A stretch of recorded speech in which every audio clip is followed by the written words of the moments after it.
Hey all! ఈరోజు నేను మీ అందరికీ కూడా ఒక విషయం అనేది చెప్పాలనుకుంటున్నాను. అదేంటి అంటే చాలా మందికి చాలా సార్లు అనిపించే మాట. చాలామంది వుమెన్ లోపల అనుకుంటూ బయటకి చెప్పలేకుండా తమలో తాము దాచుకున్న మాట అనేది ఈరోజు నేను మీ ముందు మాట్లాడాలి అని చెప్పి అనుకుంటున్నాను. ఇది నా కథ. మనందరి కథ.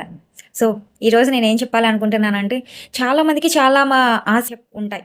కానీ ఏంటి అంటే బయట సిట్యుయేషన్స్ వల్ల కావచ్చు, సొసైటీ వల్ల కావచ్చు, వాళ్ళేమనుకుంటారో, వీళ్ళేమనుకుంటారా అని చెప్పి చాలా కోరికలున్నా గూడా తమలో తాము దాచిపెట్టుకుంటారు. కానీ ఎప్పుడు గూడా బయటకనేది చెప్పరు.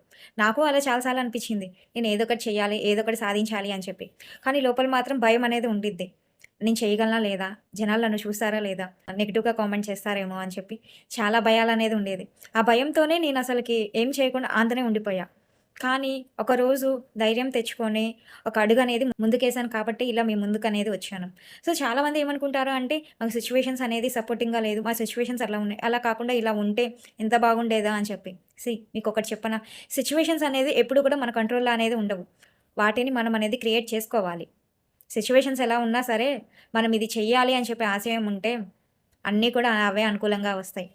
ఎప్పుడన్నా గూడా ఒక అడుగు ముందుకు వేస్తేనే మన ప్రయాణం అనేది స్టార్ట్ అవుతుంది.